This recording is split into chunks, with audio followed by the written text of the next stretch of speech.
secrets are immersed in India that caused archaeologists to stop excavating? Dwarka, the Indian Atlantis, the Atlantis of India, with all its secrets still hidden. It was located beneath the Arabian Sea, but why did the government stop the excavations?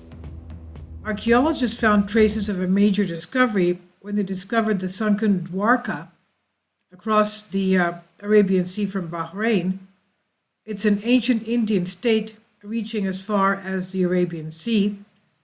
Astronomer Dr. Narahari, based on various findings, expressed the view that Dwarka could be one of the oldest civilizations in the history of mankind. Dwarka, according to the Mahabharata and other Vedas, is associated with descriptions of state-of-the-art technology.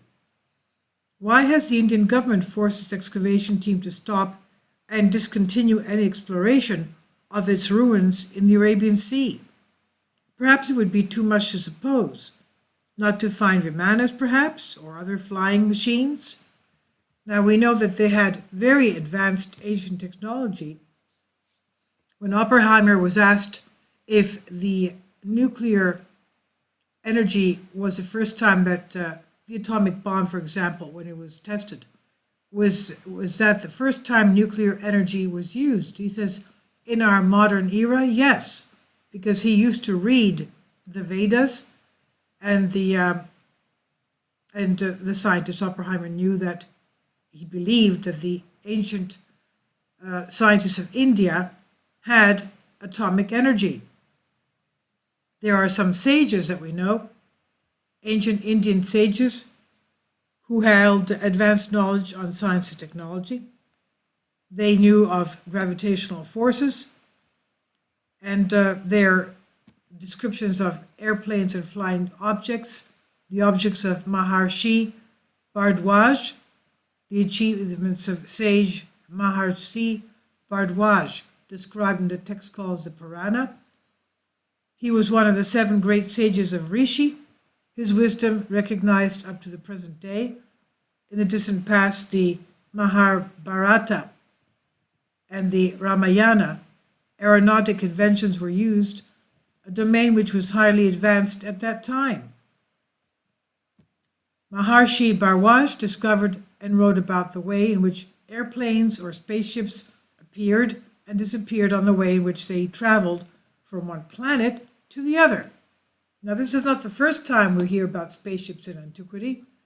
We had a very detailed description of what was going on by Thoth the Atlantean, who wrote the text of the Emerald Tablets, and you'll find videos on my playlist concerning that.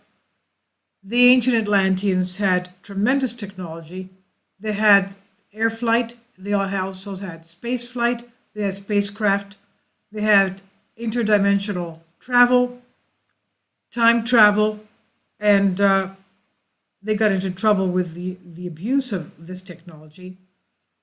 Over thousands of years, Atlantis finally sunk, but in the meantime, Atlanteans did escape and go to other areas of the world, establishing cities with their new technology, building pyramids, and they used to live thousands of years. Now, one of these Atlanteans was Thoth. He built the Giza pyramids, and he's written to us in the Emerald Tablets that he has buried his spaceship, the spaceship that he used to go for interplanetary travel, under a sphinx in the plateau of pyramids. Could his spaceship be under the Great Sphinx in the Giza plateau? We don't know. But he did say that he buried his spaceship under a sphinx in Egypt in a plateau of pyramids. He also was credited with going to the Americas and establishing cities there. Could these Atlanteans be the star people of the legends of the Native American Indians? We don't know. But they did have space flight, and they must have had interdimensional travel as well. Now we see this in this thread here as well, in the sages of ancient India. Dwarka is believed to have been the first capital of the area of Gujarat, the city name literally meaning gateway. It has been referred throughout the history of the Dwarkavati, the ancient prehistoric epic of the Mahabharata also refers to this, and according to legend, Krishna settled there after he defeated and killed his uncle, and the mythological account of Krishna's migration to Dwarka, associated with the culture of Gujarat. Krishna is also said to have reclaimed other areas, and this is one of his where he had his kingdom. According to archaeology, investigations at Dwarka, both on shore and offshore in the Arabian Sea, have been performed by the Archaeological Survey of India.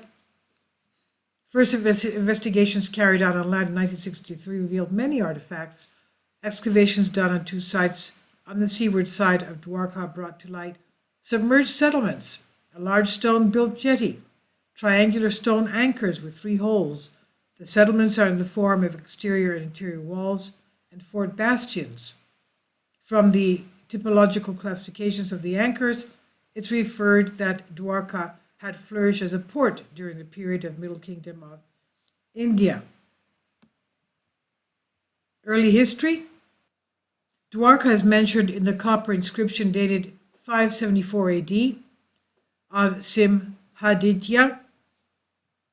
He was the son of Varadas, king of Dwarka, nearby Bet Dwarka Island, a religious pilgrimage site, an important archaeological site in the late Harappan period with one thermoluminescence date of 1570 BC. Now, the ancient flying machines of ancient India were the Vimanas. For other uses, the Vimanas were the mythological flying palaces or chariots described in the Hindu texts and Sanskrit epics. The Pushpaka Vimana of the king Ravana, who took it from Lord Kubera.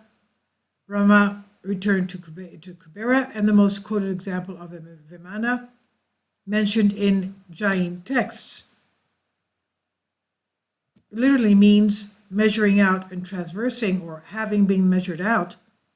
Defines VIMANAS as a car or a chariot of the gods, any self-moving aerial car, sometimes serving as a seat or a throne, sometimes self-moving and carrying its occupant through the air.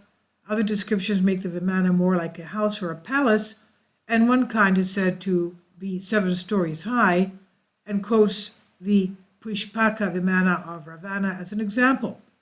It may denote any car or a vehicle, especially a bier or a ship, as well as the palace of an emperor, especially with 7 stories. In some Indian languages like Tamil, Malayalam, and Telugu, and Hindi, Vimana means aircraft.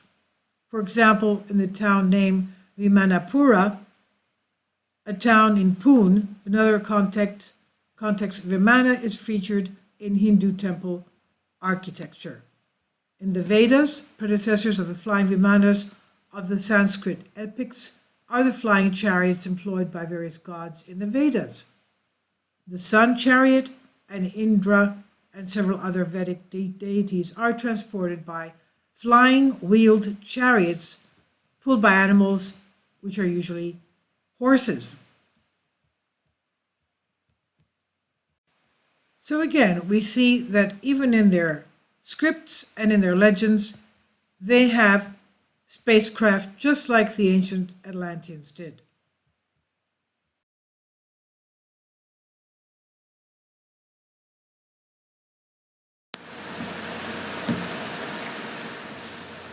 If you'd like to join me on my Patreon account, you will hear content not covered by mainstream media.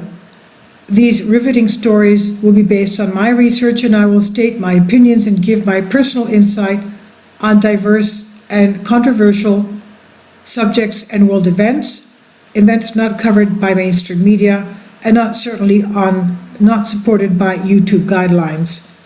So whatever I have on my Patreon, most of those will not be on my YouTube channel. Please consider becoming a member today. More of the most significant and important videos will be on my Patreon channel. Your support helps me to continue my research and keeps this YouTube channel alive.